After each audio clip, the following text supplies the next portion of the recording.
Welcome back to you विद्यार्थी। I am Akanksha, your English teacher. और आज हम करने वाले हैं आपके इस चैप्टर के आगे के क्वेश्चन आंसर्स। तो ये अगला वाला पार्ट है जो कंटिन्यू होने वाला है। तो उससे पहले मैं आपको बता दूं कि अगर आप ढूंढ रहे हैं कोई ऐसा ऑल इन वन प्लेटफॉर्म जहां आपको हर क्लास में, हर सब्जेक्ट में, हर चैप्टर के एमसीक्यू, सैंपल पेपर, एनसीईआरटी के सॉल्यूशंस, साथ ही साथ प्रीवियस ईयर के क्वेश्चन आंसर्स और मिल जाए वीडियोस और समरी, तो ये वही प्लेटफॉर्म है, आप ही के लिए अवेलेबल है। सारी चीजें आप डाउनलोड कर सकते हैं, वो भी फ्री में। तो देख क्या रहे हैं, फटाफट से वीडियो देखिए और उसके बाद कर लीजिए डाउनलोड जो चाहिए वो। तो चलिए आइए क्वेश्चन आंसर्स को स्टार्ट करते हैं। नमस्ते बच्चों, आप सबका आज की क्लास में बहुत बहुत स्वागत है।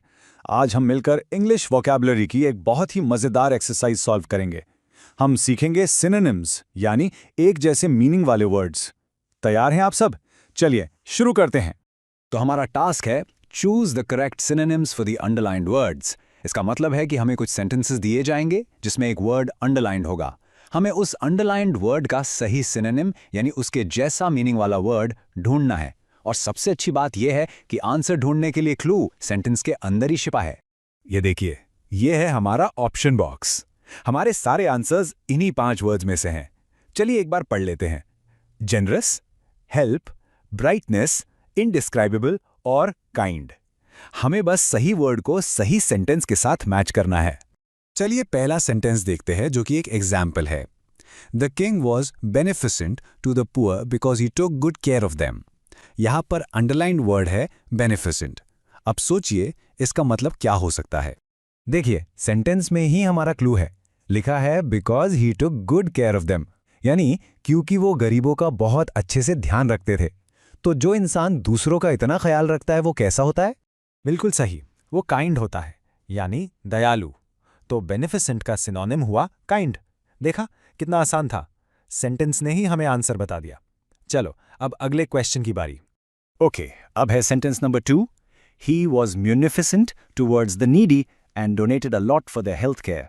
यहां हमें म्यूनिफिसेंट वर्ड का मतलब पता करना है। चलिए सेंटेंस में क्लू ढूंढते हैं। और ये रहा हमारा क्लू, डोनेटेड अ लॉट। इसका मतलब है कि उसने जरूरतमंद लोगों के लिए बहुत सारा दान दिया। तो जो व्यक्ति बहुत दान करता है उसे हम क्या कहते हैं? Excellent.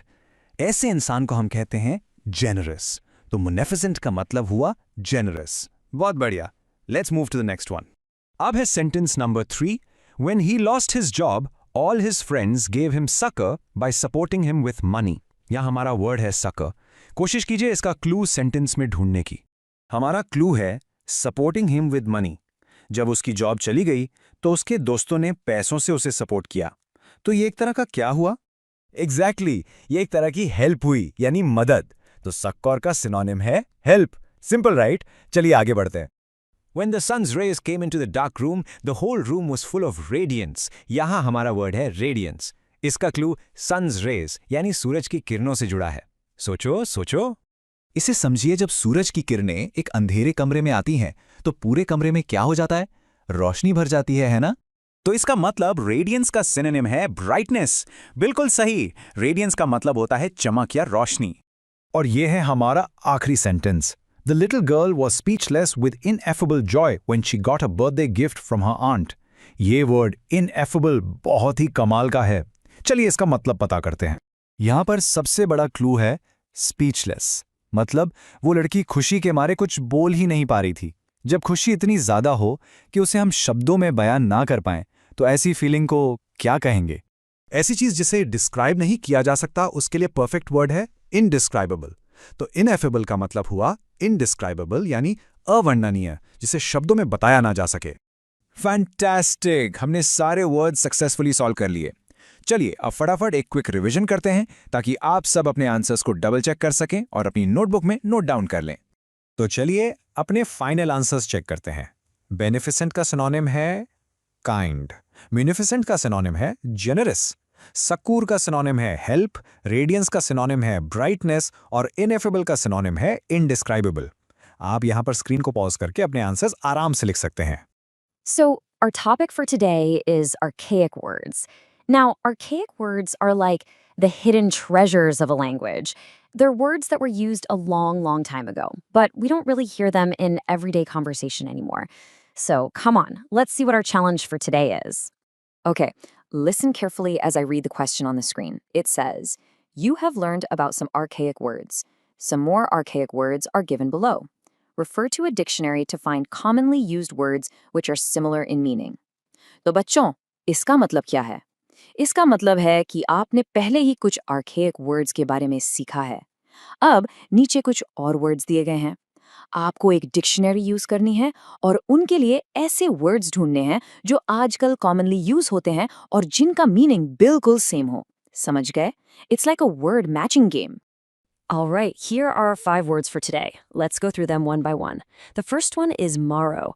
That sounds a little bit like a word we know, doesn't it? The second one is hither. Third, we have quoth. You might have seen this in old poems or stories. Fourth is betwixt. And our last word is yonder.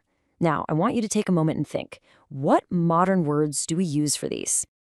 Okay, time's up. Let's check your answers. I am so sure you all gave it a great try. So let's find out how many you got right.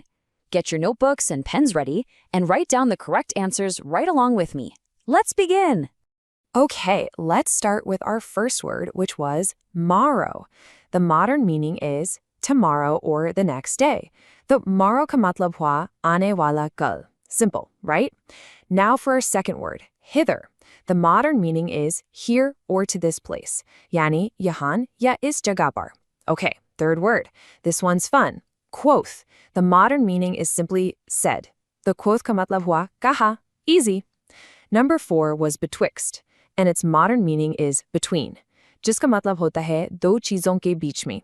And finally, number 5, yonder. The modern meaning for yonder is over there or at some distance. Yani wahan ya kuch duri par. I hope everyone has written these down. Great job!